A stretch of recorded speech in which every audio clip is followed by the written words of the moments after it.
Hello मेरे मोतीचूर के लड्डुओं, कैसे हो तुम सब एकदम बढ़िया। चलो, आज 10th क्लास के लिए साइंस का चैप्टर नंबर फर्स्ट लेके आया हूं मैं। और इसको हम लोग पढ़ेंगे थोड़े से अलग तरीके से मतलब देखो, समझो इस चीज को।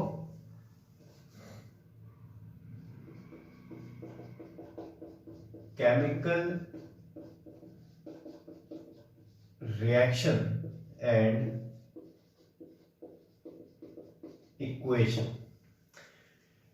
केमिकल रिएक्शन एंड इक्वेशन जो चैप्टर है बच्चों, फर्स्ट चैप्टर जो है क्लास 10th का, वो बेसिकली अपन रिलेट कर सकते हैं किचन से। ठीक है, बड़े ही आसान भाषा में मैं समझा दूंगा आप लोगों को, और आप बहुत एंजॉय करने वाले हैं इस चैप्टर को। देखो, उन सब चीजों से पहले इसका मतलब अपन समझते हैं कि रिएक्शन बेसिकली होता क्या है, और इस चैप्टर के अंदर जो जो चीजें हमें पढ़नी है उनके ऊपर भी हम लोग डिस्कस कर लेते हैं।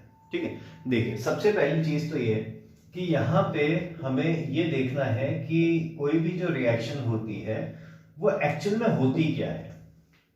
ठीक है, कोई भी जो रिएक्शन है वो बेसिकली होता क्या है, क्यों होती है और कैसे होती है। ठीक है, दूसरी बात ये कि रिएक्शन को बैलेंस करना कैसे है और इसकी जरूरत क्या है बच्चों।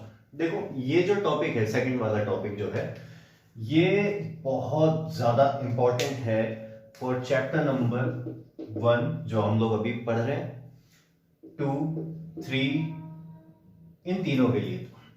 फोर्थ में भी काम में आएगा, बट फोर्थ में इतना ज्यादा काम में नहीं आएगा। एसिड बेस में बहुत काम आएगा। आपके मेटल्स एंड नॉन मेटल्स के अंदर जो केमिकल प्रॉपर्टीज हम लोग पढ़ेंगे उसमें बहुत काम आएगा। And fourth, carbon and its compound के अंदर बहुत ज्यादा तो नहीं, लेकिन हाँ काम आएगा। तो ये वाला टॉपिक आपका क्लियर होना बहुत जरूरी है। अब आप चाहे स्टेट बोर्ड से हो, चाहे आप सीबीएसई बोर्ड से हो, सेंट्रल बोर्ड से हो, फर्क नहीं पड़ता। ये वाले टॉपिक से क्वेश्चन बोर्ड्स के अंदर मिलते ही हैं दोस्तों। इस वाले टॉपिक से क्वेश्चन जो है वो आपको मिलेगा ही मिलेगा। ठीक है, तो ये बहुत इंपॉर्टेंट टॉपिक है। तीसरी जो बहुत ज्यादा इंपॉर्टेंट बात है, बहुत ज्यादा इंपॉर्टेंट टॉपिक है, वो क्या है?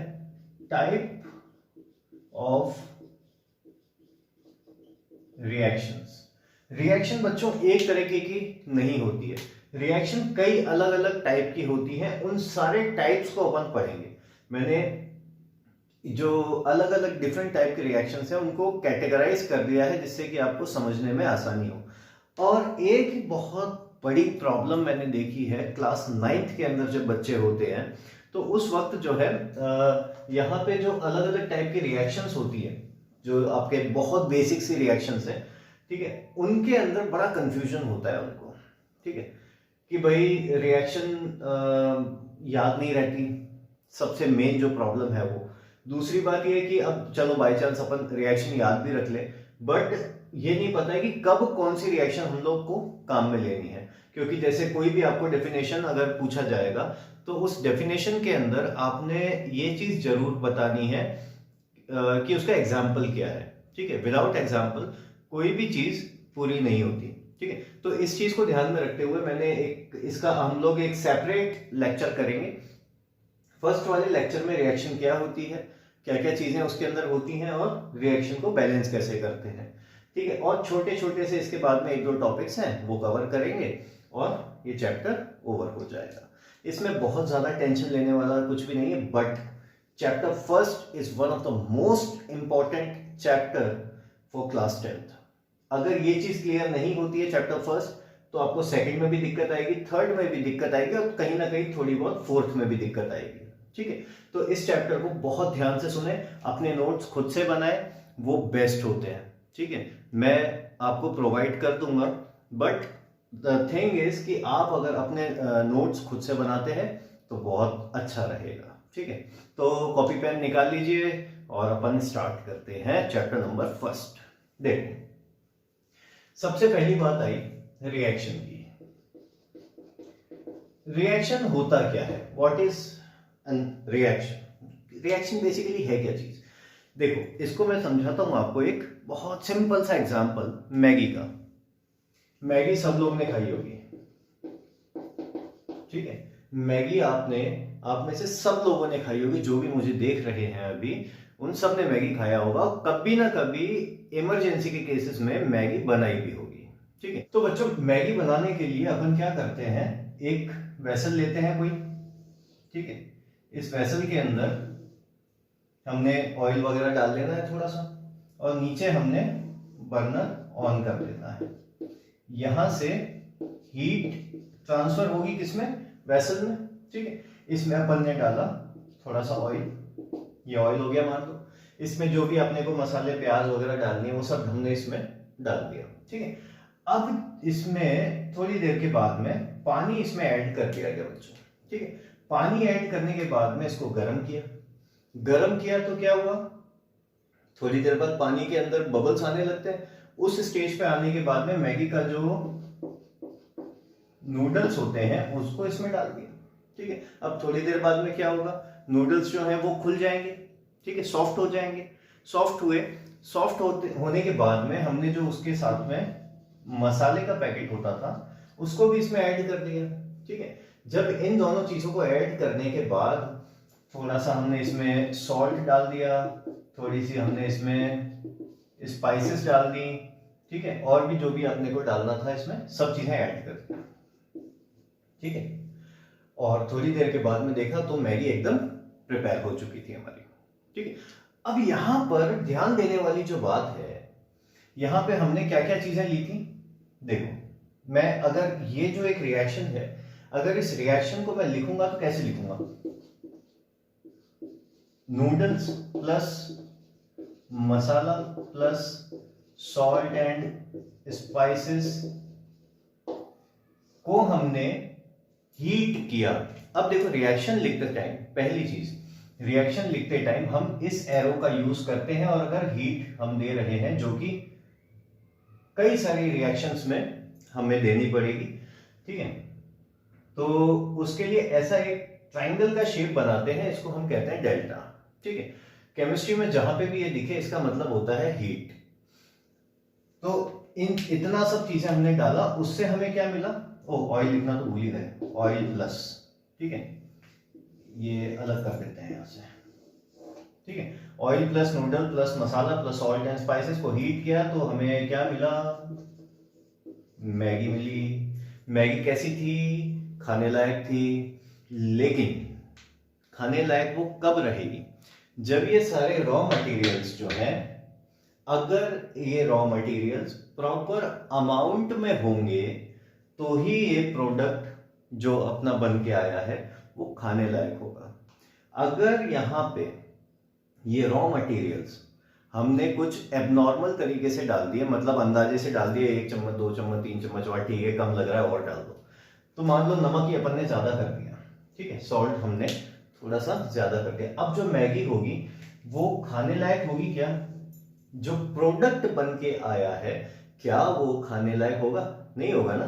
तो वही चीज मैं समझाना चाह रहा हूं बच्चों कि जब भी हम कोई रिएक्शन करते हैं तो वहां पे हर चीज जो हम रॉ मटेरियल की तरह यूज कर रहे हैं वो सब कैसा होना चाहिए, वो एक फिक्स रेशो में होना चाहिए। क्लास 9th में आपने लॉ ऑफ केमिकल कॉम्बिनेशंस के अंदर पढ़ा होगा, ठीक है, कि मास जो है वो कंजर्व है, वो ना बनता है ना बिगड़ता है, ठीक है। दूसरी चीज ये कि अगर आपको कुछ भी चीज बनानी है, कोई भी रिएक्शन कराना है, तो वहां पे एक डेफिनेट प्रपोर्शन होना चाहिए, ठीक है। हर चीज का अपना एक डेफिनेट प्रपोर्शन होना चाहिए। अगर डेफिनेट प्रपोर्शन है तो हमारा प्रोडक्ट प्रॉपरली बन के आएगा, अदरवाइज वो नहीं आएगा। जैसे 9th का एक छोटा सा एक टॉपिक है H2O। H2O बनाना है तो हाइड्रोजन इंटू 2 इस टू ऑक्सीजन कितना होता है मास 16, तो ये कितना होना चाहिए 1:8 के रेशो में होना चाहिए। अगर ऐसा है तो ठीक है, अदरवाइज पानी के अलावा कुछ भी बन जाएगा। अगर 1:8 के रेशो में H और O है, हाइड्रोजन और ऑक्सीजन है, तो ठीक है, अदरवाइज कुछ और ही बन जाएगा। क्या है, मासेस का रेशो है, मासेस का रेशो है। हमने यहाँ पे भी सब चीजें प्रॉपर लिखी, समझ गए बात को। तो ये जो है ये बहुत सिंपल सा बेसिक सा एग्जाम्पल था, ठीक है। अब देखो वापस से अपन आगे बढ़ते हैं इसी चीज को लेकर के। देखो फिर गाना गाना पड़ेगा, क्या से क्या हो गया मैगी तेरे प्यार में, नमक ज्यादा हो गया थोड़ा सा खा नहीं पाएंगे, ठीक है। तो नेक्स्ट इसी चीज को अगर मैं आगे बढ़ाऊं तो समझो इस चीज को कि ऑयल यहां लिख देते हैं।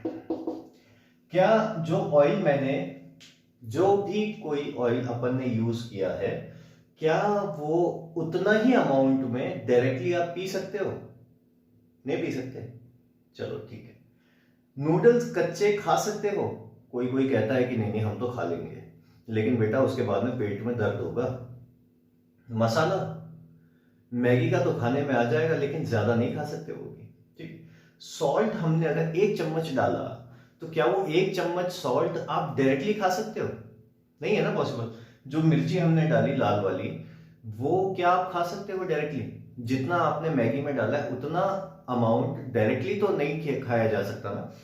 लेकिन जब ये सब चीजें मिल जाएंगी आपस में तो एक प्रोडक्ट बनेगा। वो प्रोडक्ट क्या कहलाएगा इस कंडीशन में? मैगी, ठीक है। तो उसी चीज को अपन क्या कहते हैं, हमें जो डिजायरेबल प्रोडक्ट चाहिए था वो। बैलेंसिंग वाले टॉपिक में हम यही चीज सीखने वाले हैं कि how to balance the equation, ठीक है। कोई सी भी इक्वेशन है उसको हमें बैलेंस कैसे करना है, समझे बच्चों। तो यहां से एक बेसिक जो चीज थी वो मैंने समझाई आपको, आई होप समझ में आ गया होगा। अब इसी को टेक्निकल फॉर्म में लेके चलते हैं। यहां से क्या क्या चीजें सीखी? एक तो हमारे पास रॉ मटेरियल होना चाहिए। रॉ मटेरियल जब आपस में मिलेगा, सब एक साथ मिलेगा, उसको हमने हीट किया, इस कंडीशन में हो सकता है हीट की जरूरत ना पड़े, ठीक है। लेकिन कुछ रॉ मटेरियल आपस में मिलेगा तो एक प्रोडक्ट बनेगा। रॉ मटेरियल जो भी है वो सारे के सारे कोई एलिमेंट भी हो सकते हैं, कोई कंपाउंड भी हो सकता है, समझे बात को। तो इसी चीज को अब केमिस्ट्री की भाषा में लेकर के चलते हैं अपन। देखो सपोज करो कि अपन ने लिया कार्बन, ठीक है। सपोज करो अपन ने लिया कार्बन प्लस लिया ऑक्सीजन, ठीक है। इन दोनों के मिलन से, इन दोनों के मिलने से क्या बना? कार्बन डाई ऑक्साइड, ठीक है। कार्बन डाई ऑक्साइड बनी, ठीक है। ये जो चीज है ये है रिएक्शन। खाली अकेला कार्बन कुछ कर सकता नहीं। यहां इस पर्टिकुलर कंडीशन में जो है ऑक्सीजन के साथ में मिल करके कार्बन ने क्या बनाया? कार्बन डाइऑक्साइड, ठीक है। ये तो है रिएक्शन, ठीक है। अब एक प्रॉब्लम यहां पे और भी आ गई, ठीक है।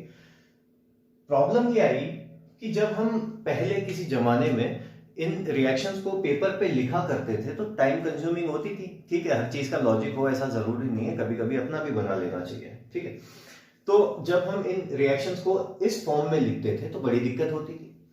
तो कई लोगों ने सोच के समझ के एक तरीका बनाया, बोले कि भाई इसको एक काम करो, इनके एलिमेंटल फॉर्म जो भी अगर एलिमेंटल है या कंपाउंड में है, ठीक है, उनको उनके सिंबलाइज फॉर्म में लिख दो। उनको किस में लिख दो? सिंबल्स की फॉर्म में लिख दो। तो हर एक के लिए सिंबल्स था, क्लास 9 के अंदर ये चीज एक्सप्लेन्ड है। तो कार्बन के लिए सिंबल क्या बनाया था? C। ऑक्सीजन के लिए क्या बनाया था? O। कार्बन डाइऑक्साइड के लिए CO2। अच्छा यहां पे देखो मैंने O ही लिखा है। अब यहां से एक चीज नई और सीखो कि जो ऑक्सीजन होती है O, इसको हम कहते हैं मोनो ऑक्सीजन, ठीक है। ये मोनो ऑक्सीजन एग्जिस्ट नहीं कर सकती। क्यों नहीं कर सकती? क्योंकि इसके आउटर मोस्ट शेल में केवल 6 इलेक्ट्रॉन्स ही होते हैं, ठीक है। समझे बात को? 2,6। इसकी कॉन्फ़िगरेशन क्या है? 2,6। Electronic configuration is 2,6। Atomic number is 8, ठीक है। तो यहां पे ये एग्जिस्ट करेगा ही क्यों नहीं करेगा? क्योंकि ऑक्टेट पूरा नहीं है। जब ऑक्टेट पूरा नहीं होगा तो एक ऑक्सीजन दूसरे ऑक्सीजन के साथ में बॉन्ड करके, चैप्टर 4 में पढ़ेंगे हम लोग कोवेलेंट बॉन्ड। वही कोवेलेंट बॉन्ड मतलब शेयरिंग से होता है, ठीक है। वही कोवेलेंट बॉन्ड की वजह से यहां पे इसका ऑक्टेट पूरा हो जाएगा। मैं समझाऊंगा, परेशान मत हो, चैप्टर 4 पे आने दो एक बार, ठीक है, ये एग्जाम्पल इसलिए लिया क्योंकि ये बहुत ही बेसिक सा है। ठीक है, तो इन दोनों को मिला करके क्या बना अपना कार्बन डाइऑक्साइड। इसको हमने नाम क्या दिया, इक्वेशन। ठीक, उस रिएक्शन की इक्वेशन, समझे बात को। अब देखो यहां पे कुछ चीजें ध्यान में रखने वाली हैं बच्चों। जब भी कभी रिएक्शन होती है तो उस रिएक्शन के होने के टाइम पे उस पर्टिकुलर रिएक्शन में रिएक्टेंट या प्रोडक्ट में कुछ चेंजेस आते हैं। मैंने रिएक्टेंट और प्रोडक्ट आपको नहीं बताया। ठीक है, जो रॉ मटेरियल हम लोग यूज करते हैं वो कहलाते हैं रिएक्टेंट्स, और जो इनसे बनता है वो क्या कहलाता है, प्रोडक्ट। ठीक है, जो हम लोग यूज करते हैं एज अ रॉ मटेरियल वो क्या है, रिएक्टेंट। जो मैगी के अंदर हमने सब डाला था वो क्या थे, रिएक्टेंट थे। उनसे जो बना प्रोडक्ट अपना मैगी वो क्या था, वो मतलब वो प्रोडक्ट ही था। ठीक है, चलो आगे बढ़ते हैं। तो इन रिएक्टेंट को और प्रोडक्ट को कई बच्चे एक छोटी सी गलती करते हैं और वहां पे सब गड़बड़ हो जाती है। इस एरो की जगह पे ऐसे लगा देते हैं। ऐसा मैंने कई जगह पे देखा है, कई बच्चों की कॉपियों में देखा है, इसलिए मैं अलग से बता रहा हूं इस चीज को। ऐसी गलती ना करें, अगर किसी को नहीं पता है तो अच्छी, अब आगे से ऐसी गलती ना करें। ठीक है, ये वाला इक्वल टू का साइन यहाँ पे नहीं लगाते। केमिस्ट्री में अगर हम रिएक्टेंट और प्रोडक्ट को अलग करते हैं तो ऐसा सिंबल लगाया जाता है एरो का। ठीक है, अगर कहीं पे कोई कैटलिस्ट यूज में आ रहा है, अगर हम हीट दे रहे हैं, या हम कुछ भी XYZ कुछ भी जो भी कोई रिएजेंट यूज में ले रहे हैं, तो वो सब चीजें इस एरो के ऊपर लिखी जाती हैं बच्चों। ठीक है, जैसे जैसे इक्वेशंस आएंगी मैं लिखता जाऊंगा उनको। ठीक है, परेशान मत होना। अच्छा, इससे एक चीज और बताता हूं। आप लोगों ने कभी ट्रेन देखी है?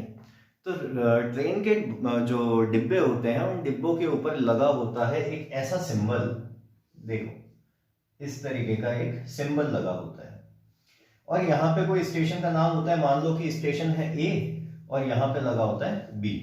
ठीक है, मान लो, मानने में क्या जाता है।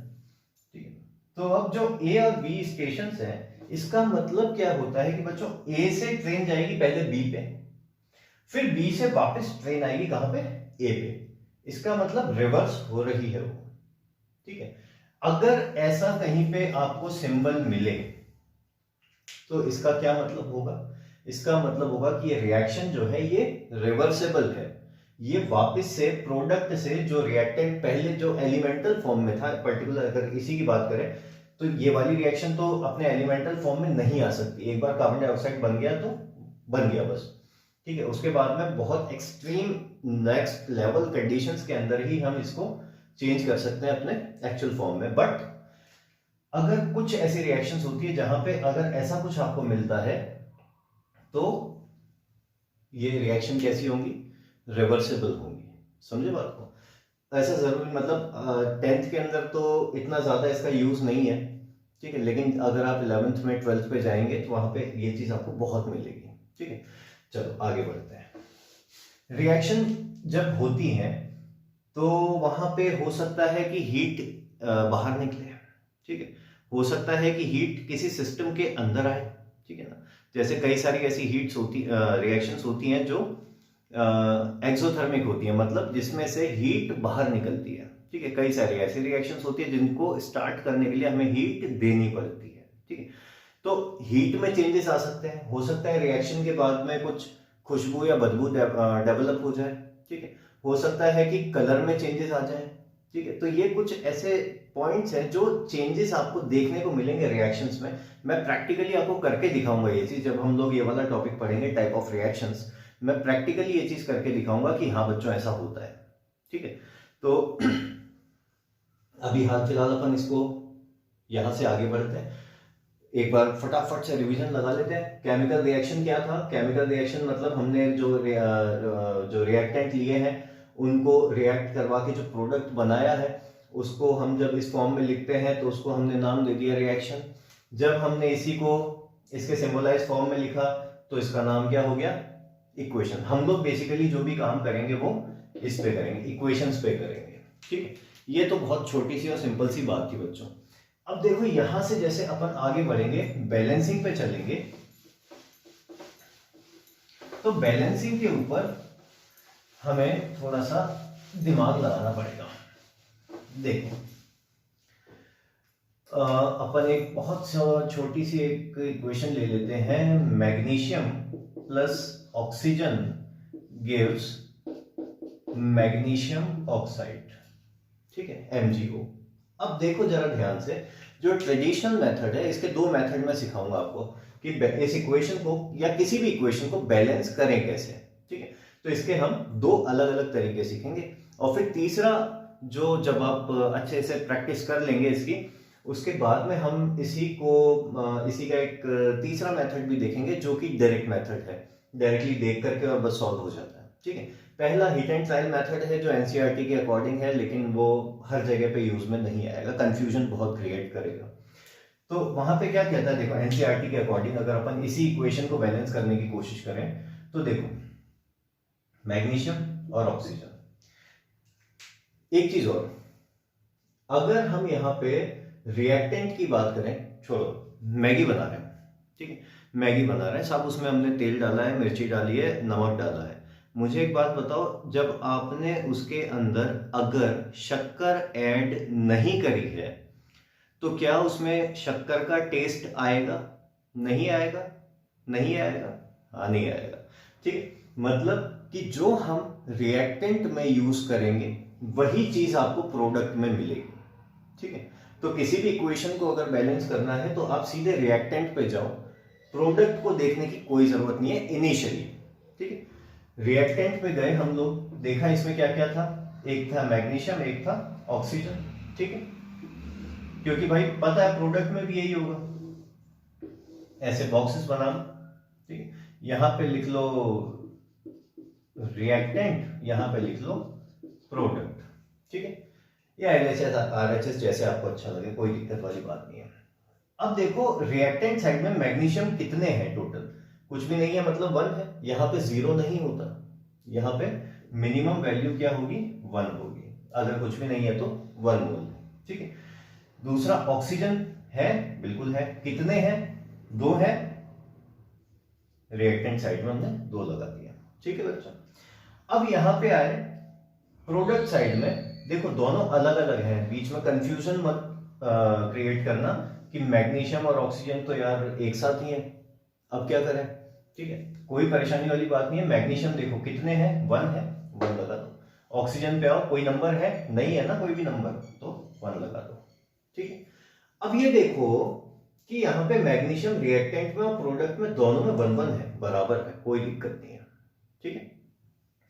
ऑक्सीजन पे आओ, ऑक्सीजन पे देखो यार रिएक्टेंट साइड में तो 2 है, प्रोडक्ट साइड में 1 ही है, ये समस्या है। तो क्या करें, इसको अगर अपन 2 से मल्टीप्लाई कर दें तो हमारा काम बन जाएगा। अब कई लोगों के मन में सवाल आएगा कि सर यहाँ पे तो अपन प्लस भी कर सकते थे, डिवाइड भी कर सकते थे। तो एक बहुत सिंपल सी बात है, हम हमेशा जब क्वांटिटी बढ़ाएंगे तो हम मल्टीप्लाई करेंगे, ठीक है, ना एडिशन होगा, ना सब्ट्रैक्शन होगा, ना डिवीजन होगा, होगा क्या, सिर्फ मल्टीप्लिकेशन, ये बात ध्यान में रखिएगा, ठीक है। जब यहां पे आपने इसको मल्टीप्लाई किया तो वैल्यू आ गई 2, ये दोनों बैलेंस हो गए। लेकिन जब हम एक चीज को बैलेंस करेंगे इस वाले मेथड से, ध्यान से सुनना, जब हम इस वाले मेथड से किसी भी एक को अगर बैलेंस करेंगे तो सेकंड वाला ऑटोमेटिकली अनबैलेंस्ड हो जाएगा। कैसे हो जाएगा, देखो हमने ऑक्सीजन को बैलेंस करने के लिए 2 से मल्टीप्लाई किया था, कहां पे किया था, प्रोडक्ट साइड में किया था। प्रोडक्ट साइड पे आओ, देखो जरा, ये पूरा का पूरा एक ही कंपाउंड है ना। अब यहां पे बच्चे लोग क्या करेंगे, यहां पे ऑक्सीजन लिखा हुआ है तो वो यहां पे 2 लगा देंगे, नहीं बोलेंगे हमने तो ऑक्सीजन को मल्टीप्लाई किया था साहब, ठीक है। तो कंफ्यूजन मत क्रिएट करो, ये एक पूरा का पूरा कंपाउंड है, ठीक है, एक सिंगल कंपाउंड है, MgO, मैग्नीशियम ऑक्साइड, ठीक है। तो यहां इस कंडीशन में जब भी कभी ऐसा कुछ होगा, जब बीच में प्लस ना हो तो पूरा का पूरा कंपाउंड ही 2 से मल्टीप्लाई होगा, जिससे भी हमने किया है, 2, 3, 4 जो भी जरूरत होगी उससे, ठीक है। अब देखो जरा ध्यान से, अपन ने इसके आगे तो लगा दिया, तो ये वाली गलती ना करें कभी भी, पर्टिकुलर किसी कंपाउंड में अकेले किसी एलिमेंट को मल्टीप्लाई ना करें, पूरा का पूरा कंपाउंड मल्टीप्लाई होगा, ठीक है।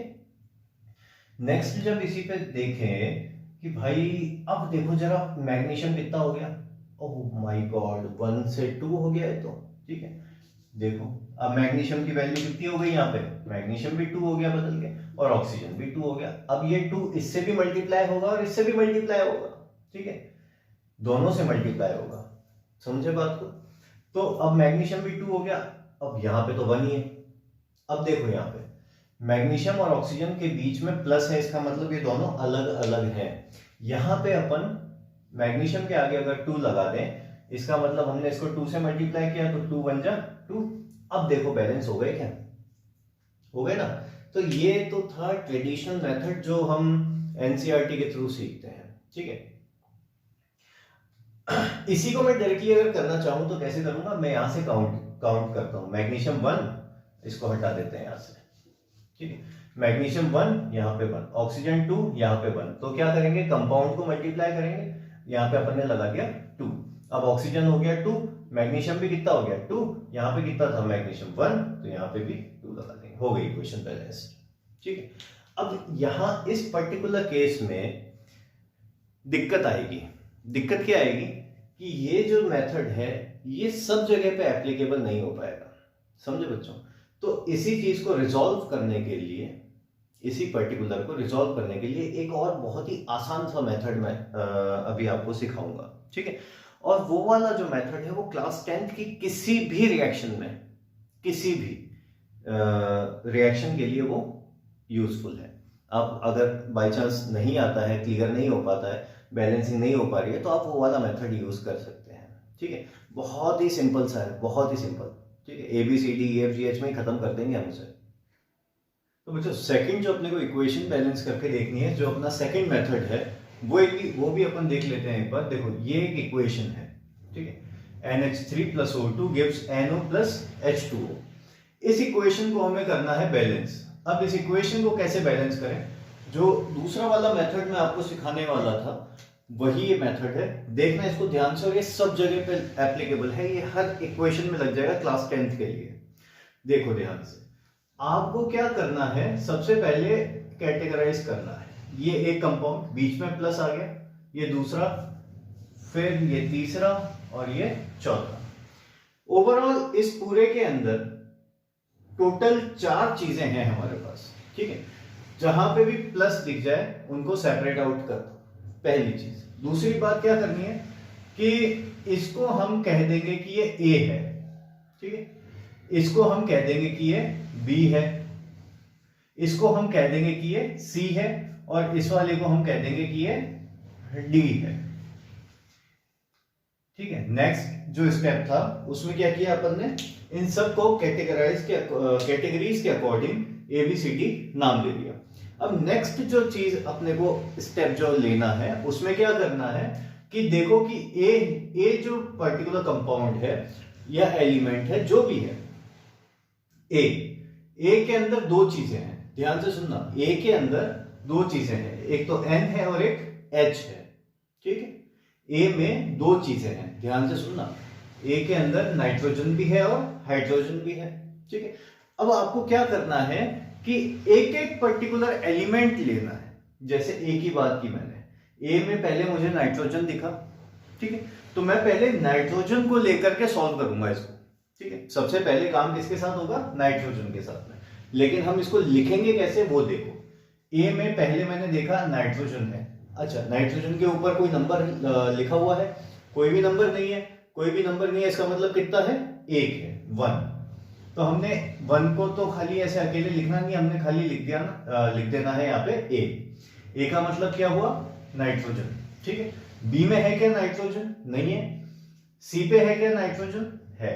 और डी पे है क्या नाइट्रोजन, नहीं है। सी में है, अच्छा सी से पहले ही आ चुका है, ठीक है। मतलब सी जो है वो एरो के उस तरफ है, तो यहां पे इक्वल टू लगाओ, ठीक है।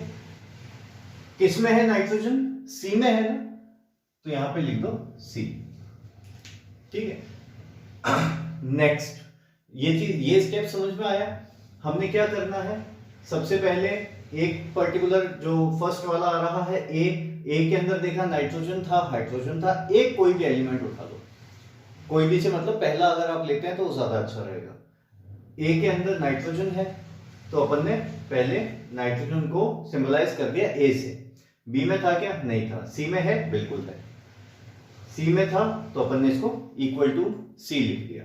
अब सेकंड स्टेप जो स्टेप है उसके अंदर क्या होगा, देखो ए के अंदर हाइड्रोजन भी है, कितना है ये मैंने किसके लिए लिखा, हाइड्रोजन के लिए लिखा।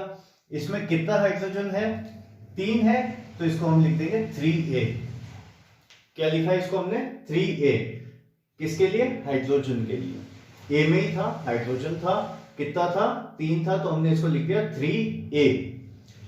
इसमें है क्या हाइड्रोजन? नहीं है। इसमें है क्या? नहीं है। इसमें है क्या? बिल्कुल है। तो कितना है? डी में 2 है, तो इसको लिख देंगे 2d। समझे बात को? अच्छा जी, अब ए के अंदर हाइड्रोजन भी कंप्लीट और नाइट्रोजन भी कंप्लीट, दोनों कंप्लीट हो गया। अब जो सेकंड वाले पे जब अपन चलेंगे बी पे क्या है? ऑक्सीजन है, ठीक है। तो बी कितना है? ऑक्सीजन 2 है ना, तो इसको लिखेंगे क्या? 2b। 2b is equals to, यहां पे देखो जरा ध्यान से, सी में भी है और डी में भी है। अगर ऐसी कोई कंडीशन बनती है बच्चों, तो यहां पे अपन सी के लिए और डी के लिए, दोनों के लिए लिखेंगे। कैसे लिखेंगे? देखो, सी में ऑक्सीजन है, बिल्कुल है, कितना है? एक ही है, तो खाली सी लिख दिया, ठीक है। अच्छा, इसमें और इसमें दोनों में बीच में प्लस था तो प्लस लगा दो, ठीक है। ये चीज ध्यान में रखना कि दोनों ऑक्सीजन के बीच में प्लस है तो प्लस लगाया। अब डी पे आए, डी में भी ऑक्सीजन है, तो कितना है? 1 है, तो हमने डी लिख दिया। मान लो अगर यहाँ पे 2 होते, O2 होता, मान लो कि अगर O2 होता तो यहाँ पे क्या लिखते? 2d लिखते, ठीक है। अब देखो, मैंने पहले भी आपको ये बात कही है, दोबारा से रिपीट कर देता हूं कि केवल रिएक्टेंट साइड को लेके चलो, प्रोडक्ट अपने आप कवर हो जाएगा, ठीक है। हमने सिर्फ रिएक्टेंट को देखा, प्रोडक्ट अपने आप कवर हो गया, ठीक है। अब जो इतना काम हो चुका है, अब यहां से ये चेक करो कि मैक्सिमम टाइम्स कौन आ रहा है। मैक्सिमम टाइम्स कौन आ रहा है, ठीक है। चेक करो, देखो काउंटिंग करते हैं। मैक्सिमम टाइम्स मतलब ए बी सी डी में से सबसे ज्यादा बार कौन आया। ए की बात करें तो ए कितनी बार आया? 2 बार आया। बी 1 बार आया, सी 1 बार आया और डी 2 बार आया, ठीक है। तो अब यहां पे दिक्कत हो गई, यहां पे ए जो है वो भी कितनी बार आया? 2 बार, और डी जो है वो भी कितनी बार आया? 2 बार, ठीक है। तो ऐसी कंडीशन जब बने, ऐसी कंडीशन के अंदर क्या करोगे आप? चाहो तो ए को भी 1 मान सकते हो, चाहो तो आप डी को भी 1 मान सकते हो, दोनों में से किसी को भी 1 मान सकते हो। अपने को इन शॉर्ट जो मैक्सिमम टाइम्स आ रहा है, जो मैक्सिमम टाइम्स आए उसे 1 मान लो, ठीक है। जो मैक्सिमम टाइम्स आए उसे 1 मान लेना है, ठीक है। अब यहां पे तो ए और डी दोनों ही 2-2 बार हैं, तो मैक्सिमम तो हम किसी को कह नहीं सकते, इक्वल है। अब इस कंडीशन में आप चाहें तो ए को भी 1 मान सकते हैं, और चाहें तो आप डी को भी 1 मान सकते हैं। भाई 2 बार आया ना, ये 2 बार, डी भी 2 बार आया, तो दोनों में से किसी को भी 1 मान सकते हो। तो मैं यहां पे अगर a को मानता हूं 1, तो let a is equals to 1।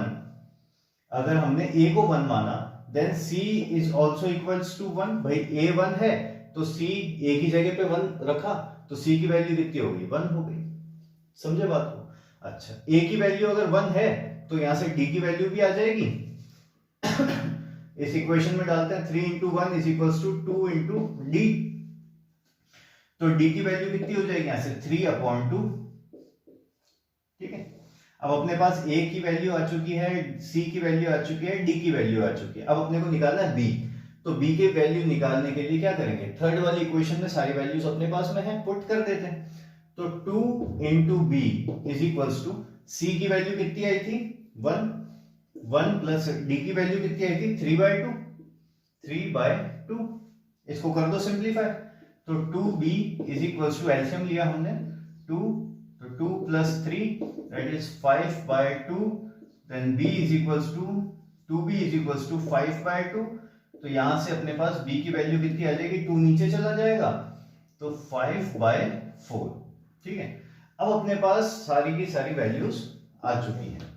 देखो a कितना आया 1, b कितना आया 5/4, c कितना आया 1 एंड d कितना आया 3/2। ये सारी वैल्यूज हमने निकाल ली थी। कैसे निकाली थी, जो मैक्सिमम टाइम आए उसको 1 मान लो। अब यहाँ पे a और d दोनों बराबर से थे तो हमने a को 1 मान लिया। a को 1 माना तो c की वैल्यू भी कितनी हो गई 1 हो गई। c की वैल्यू 1 आई तो हम a की वैल्यू से पहले d निकाल लिया। ठीक है, a की वैल्यू से d निकालने के बाद में 3/2 आया। 3/2 c भी है d भी है, दोनों में वैल्यू पुट की, b की वैल्यू निकाली तो b की वैल्यू कितनी आ गई 5/4। अब आपको कुछ नहीं करना है, अब बहुत ही सिंपल सा काम है, आपको इन सारी वैल्यूज को इनकी जगह पे लगा देना इस इक्वेशन में। देखो मैं इक्वेशन पहले लिख लेता हूं, NH3 plus O2 gives NO plus H2O। A की वैल्यू कितनी थी बच्चों 1 थी, तो यहाँ पे 1 लिख दिया अपन ने। B की वैल्यू कितनी थी 5/4, तो ऑक्सीजन के आगे 5/4 लिख दिया अपन ने। C की वैल्यू 1 थी, 1 लिख दिया अपन ने। D की वैल्यू कितनी 3/2, तो 3/2 लिख दिया अपन ने। ठीक है, इक्वेशन हो चुकी है बच्चों बैलेंस। ठीक है, लेकिन यहाँ पे दो बातें ध्यान में रखनी है आपको।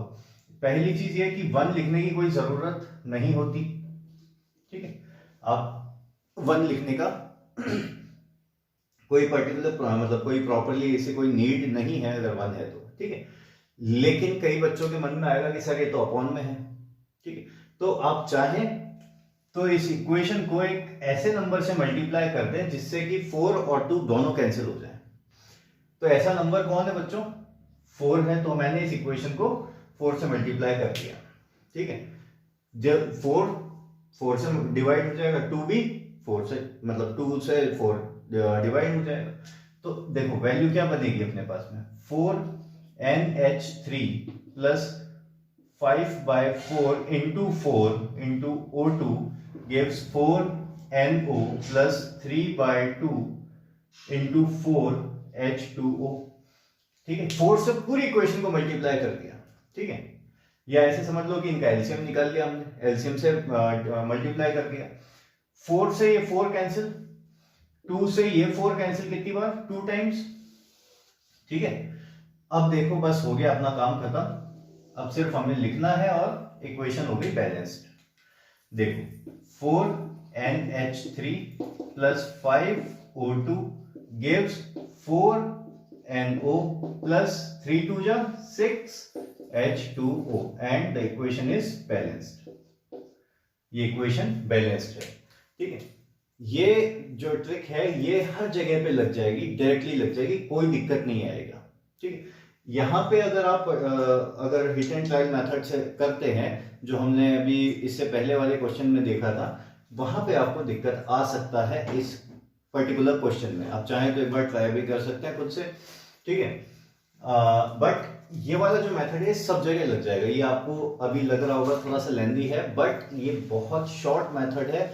जैसे ही प्रैक्टिस हो जाएगी इसके ऊपर थोड़ी सी, तो अपना काम बहुत फास्ट हो जाएगा। ठीक है, चेक करना है, देख लो 4n हाइड्रोजन 4 3 जा 12, हाइड्रोजन 6 2 जा 12, 5 और इंटू 2 इज 10 ऑक्सीजन।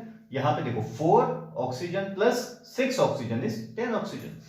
ठीक है, बैलेंस्ड इक्वेशन। ठीक है, अब यहां पे ये 3 क्वेश्चंस हैं बच्चों, इन 3 क्वेश्चंस को खुद से बनाने की कोशिश करना। मेथड ध्यान में रखना, एक बार मैं रिपीट कर देता हूं दोबारा से। हमने क्या करना है, सबको पहले एबीसीडी जितने हो सबके आगे एबीसीडी लगा दो। उसके बाद में क्या करो, ए में देखो कौन कौन से एलिमेंट हैं उसको कंपेयर करो सबसे। यहाँ पे अपन ने नाइट्रोजन में ए था तो ए इज इक्वल टू सी, सी में नाइट्रोजन था, फिर ए में हाइड्रोजन था, कितना था 3 था तो 3A लिखा। यहाँ पे डी में था 2 था 2D लिखा। फिर यहाँ पे बी में ऑक्सीजन है, कितने हैं 2 हैं तो 2B लिखा। सी में भी ऑक्सीजन था, डी में भी ऑक्सीजन था तो C+D लिख दिया। अब जो मैक्सिमम टाइम्स आए जो भी है, ठीक है, उसको 1 मान लेना है। अगर ए 3 बार होता तो उसको 1 मान लेते, बट यहाँ पे ए और डी दोनों दो बार आए, तो हमने क्या किया, ए को 1 मान लिया। ए को 1 माना तो ए की वैल्यू रखी 1, तो सी की वैल्यू कितनी हो गई 1। सी की वैल्यू 1 हो गई तो हाँ ठीक है, ए की वैल्यू फिर अपने पास में है ही 1, तो डी की वैल्यू कितनी हो गई 3/2। ठीक है, अब ए भी है, सी भी है और डी भी है। यहां से बी की वैल्यू निकाली, बी की वैल्यू निकाली, कितनी आई 5/4। इन सारी वैल्यूज को उठा के इक्वेशन के आगे आगे सब जगह पे लगा दिया। सब जगह लगाया तो नीचे नंबर ऐसे आ रहे थे जो रेशो में थे। इनको हटाने के लिए इसके और इसके एलसीएम से, मतलब 4 और 2 का एलसीएम कितना होता है 4, इसके एलसीएम से हमने इसको मल्टीप्लाई कर दिया। मल्टीप्लाई किया तो हमें ये इक्वेशन मिल गई। इस इक्वेशन को हमने सिंप्लीफाई करके लिख दिया। यहाँ पे केवल इसको मल्टीप्लाई करना था कि 3 2 जा 6, बाकी सब तो हो ही गया था। ठीक है, इक्वेशन हो गई अपने आप बैलेंस्ड। आपको कहीं दिमाग नहीं लगाना, सिर्फ प्रोसेस है, उस प्रोसेस को फॉलो करना है। ठीक है बच्चों, तो ये था बैलेंसिंग। ये 3 क्वेश्चन है बच्चों, इन 3 क्वेश्चंस को भी आप सॉल्व करें और यहां से अपने नोट्स बनाना स्टार्ट करें। नेक्स्ट वीडियो में हम लोग मिलेंगे, वहां पे हम लोग करेंगे जो रिएक्शन के टाइप्स हैं उनको स्टडी। तब तक पढ़ाई करते रहें, अपना ध्यान रखें।